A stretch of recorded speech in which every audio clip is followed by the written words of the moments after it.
j'ai fait la restauration d'un film que j'avais tourné, moi, dans les années 70, un film de Daniel Schmidt qui s'appelle Il Bacio di Tosca. Il a été fait à Immagine Ritrovata à Bologne.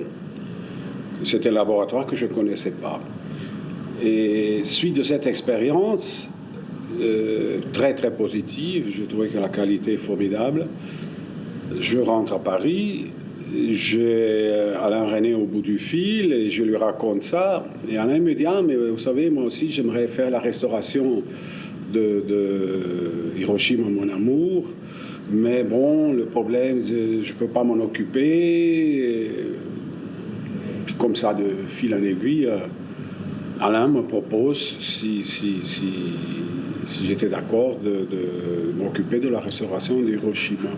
On a réfléchi beaucoup. Moi, j'ai beaucoup pensé dans ma tête à ce film. J'ai beaucoup pensé avant de faire chaque step, même technique, tu vois. Toi, tu as participé en phase qui était subjective. Je suis sûr qu'il t'a posé beaucoup de questions à cette restauration. De toute façon, tu as intérêt à t'interroger. Dès que tu côtoies Alain René dans les environs, c'est toujours mieux de s'interroger. Parce que les choses ne sont jamais carrées. C'est toujours... Et en particulier en touchant un film comme celui-ci, c'est vraiment difficile.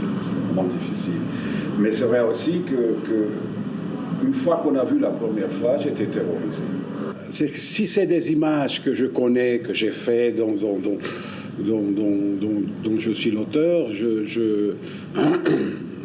sais à peu près dans quel sens et en quelle direction aller pour la restauration. Là, en l'occurrence, c'était un film que je connaissais, oui, mais que je ne connaissais pas très bien. Il se fait que moi, j'ai fait 4 films avec Alain René, donc on se connaît quand même assez bien.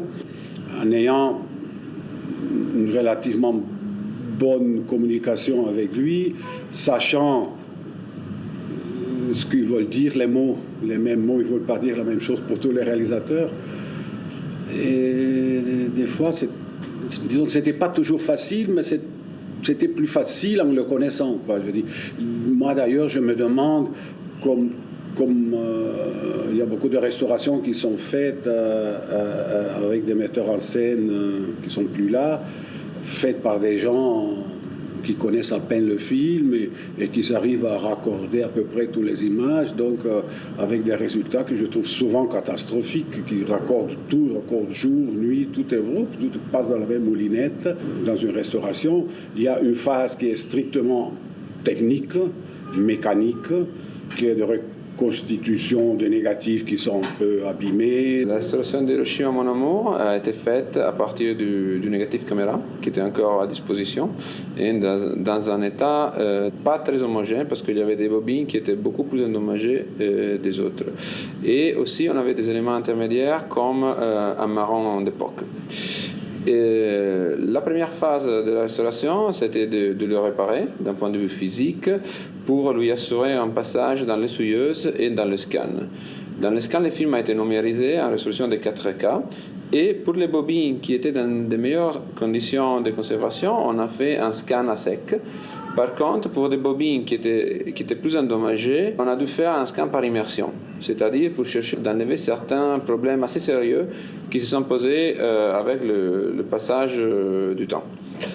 Une fois l'image numérisée, il a fallu la nettoyer et mes collègues à la restauration numérique, ils ont dû passer 1700 heures à nettoyer d'une façon numérique l'image, c'est-à-dire la stabiliser, enlever les rayures, les petits points noirs, les petits points blancs, pour avoir une image qui était nette et que tout ça c'est le travail préparatoire à ta venue et au travail de l'étalonnage.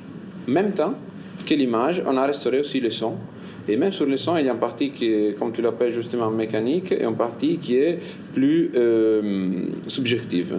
Et donc, on a dû réparer le négatif optique, parce qu'on avait uniquement que ça, et on l'a numérisé, en fait, un peu comme on fait comme l'image, mais pour le son. Après, on a fait le nettoyage aussi du son.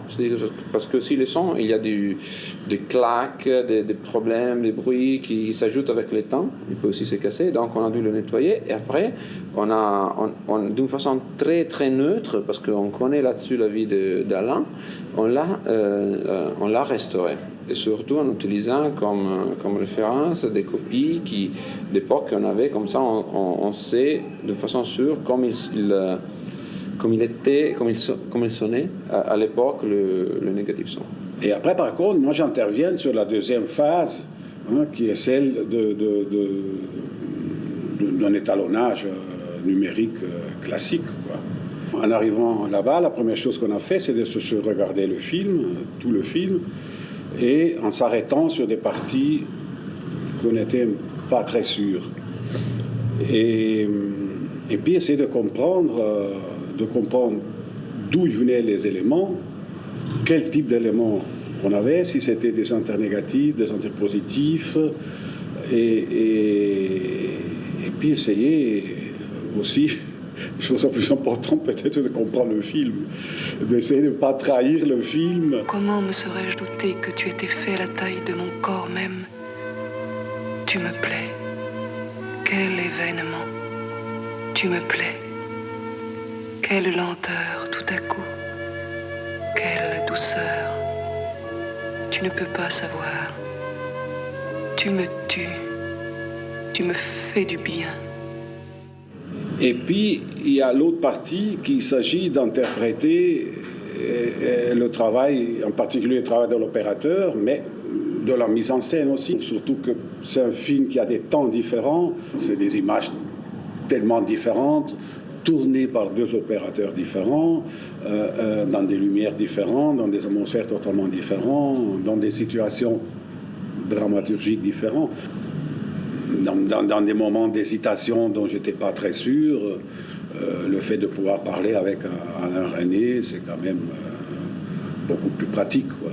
D'un point de vue du traitement du noir et blanc, c'est l'une des restaurations les plus difficiles qu'on a fait. D'un point de vue mécanique, ce n'était pas difficile. C'était, comme on dit, de la mécanique.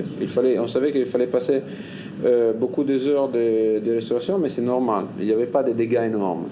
Par contre, le fait d'avoir une esthétique japonaise, une esthétique française, du grand différent, comme tu sais très bien, parce qu'on a fait beaucoup de tests, ça a été vraiment une restauration très difficile où faire une faute, se tromper, c'était jusque-là, c'était le prochain pas. Et je pense que c'était correct, parce qu'on savait que sur ce film, il fallait très peu pour se tromper. Qui es-tu? Tu me tues. J'avais faim de fidélité, d'adultère. Et au final, on a respecté le film, et je pense que c'est important. Et c'est un film, j'ose dire, qu'en numérique, c'était très facile de trahir. Quitte à décevoir beaucoup de mes collègues, mais je trouve que le noir qu'on a en numérique, il est plus intéressant de celui qui peut nous donner la pellicule. Simplement parce que la pellicule, il y a une courbe, à un certain moment, la courbe, elle est comme ça. Là, vroom, ça va tout droit. Et donc, du coup, ça va explorer. Évidemment, il faut avoir du bon numérique. Hein, je dis, il ne faut pas avoir n'importe quoi. Mais si on a du bon numérique, on peut aller très, très loin dans les noirs. Ça, c'est mon avis. Je suis sûr que vous descendez dans la rue, vous trouvez d'autres opérateurs qui vous disent le contraire. Mais une des choses que je trouve vraiment intéressantes dans le numérique, c'est vraiment la reproduction des noirs. Beaucoup plus que les positifs, que les négatifs et positifs de la pellicule, à mon avis. Mais c'est vrai aujourd'hui que toute la chaîne photochimique pratiquement n'existe plus. C'est un autre support, c'est pas du triacétate non, avec de l'émulsion, c'est tout à fait un autre support. Donc évidemment, ça change. Mais ça change aussi le temps qui passe, ça fait changer, on change tous les jours. Je peux comprendre que sentimentalement, on est attaché à la pellicule, ça je comprends. Moi, ce que je trouve horrible, c'est le fait qu'on ne peut pas choisir. Ça me paraît quand même un peu léger de voir des gens qui disent, des collègues opérateurs qui disent oui, je veux tourner absolument sur de la pellicule. Après, ils font de l'étalonnage en numérique et puis ils repassent sur pellicule. Donc, pourquoi ils ne tournent pas tout de suite en numérique? Ça, je ne comprends pas très bien. Mais bon,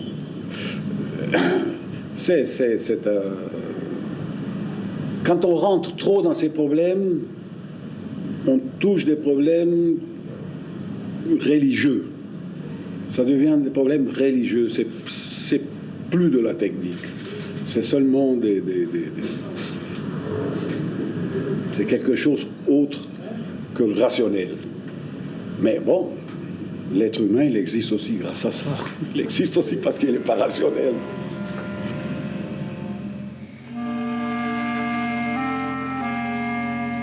Tu n'as rien vu à Hiroshima, rien. J'ai tout vu, tout.